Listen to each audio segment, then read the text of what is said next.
नमस्ते बच्चों, आज हम विसर्ग संधि पढ़ेंगे। विसर्ग के बाद स्वर या व्यंजन आने पर विसर्ग में होने वाले परिवर्तन को विसर्ग संधि कहते हैं। जैसे निह जमा फल निष्फल, मनः जमा हर मनोहर, निह जमा तेज निस्तेज आदि। विसर्ग संधि के नियम और उदाहरण। पहला नियम है विसर्ग का ओ होना। विसर्ग से पहले यदि अ हो और बाद में किसी वर्ग का तीसरा, चौथा, पांचवा वर्ण या य, र, ल, व, ह हो तो विसर्ग ओ में बदल जाता है।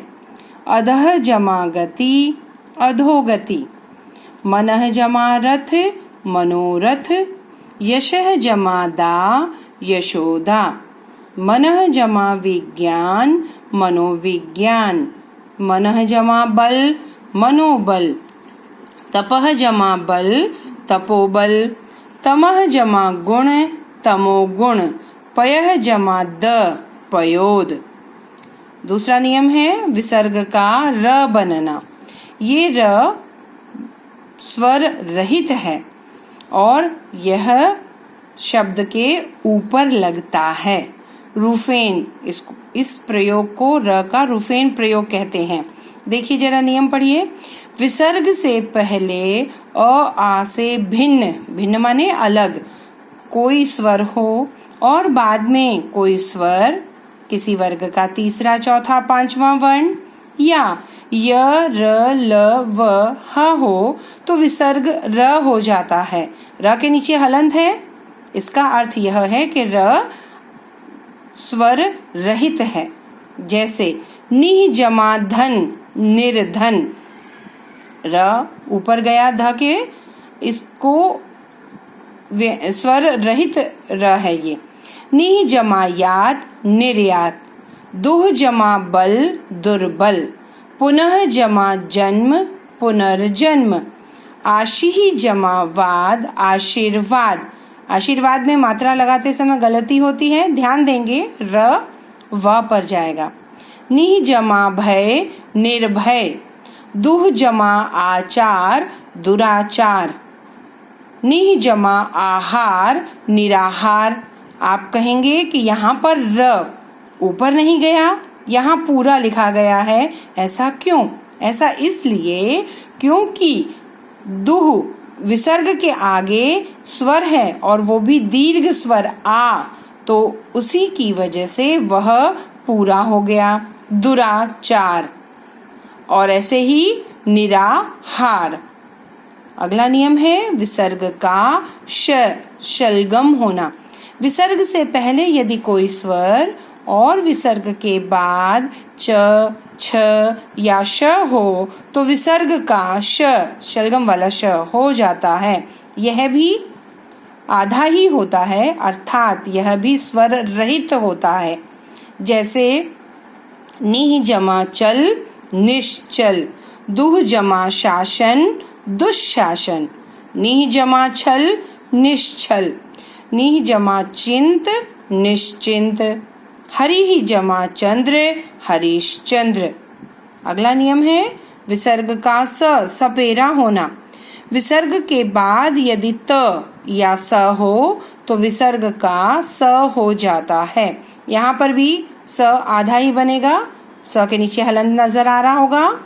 दुह जमा तर दुस्तर, दुह जमा साहस दुस्साहस, नमः जमा ते नमस्ते, निह जमा संतान निस्संतान, निह जमा संदेह निस्संदेह, निह जमा तेज निस्तेज।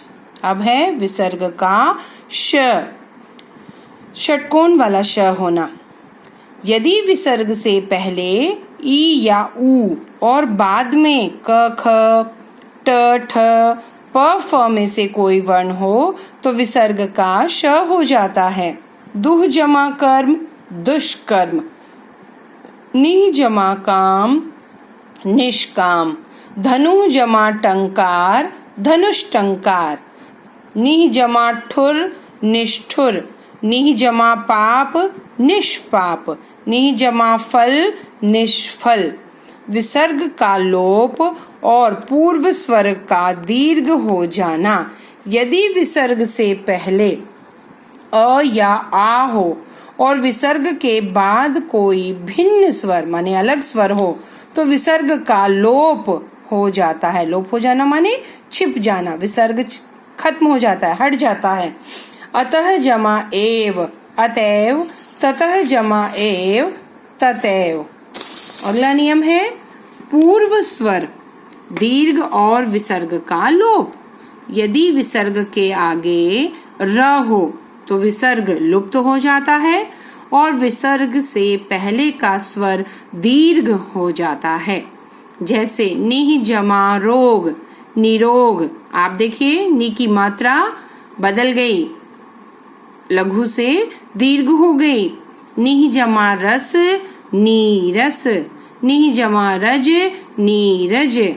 और अब आखिरी नियम, विसर्ग से पहले यदि अ हो और विसर्ग के बाद क या प हो तो विसर्ग में परिवर्तन नहीं होता। जैसे अंतः जमा करण अंतःकरण, प्रातः जमा काल प्रातः काल, अधः जमा पतन अधः पतन, पयः जमा पान पयः पान। तो ये थी हमारी विसर्ग संधि। आशा है आपको अच्छे से समझ में आ गई होगी। धन्यवाद।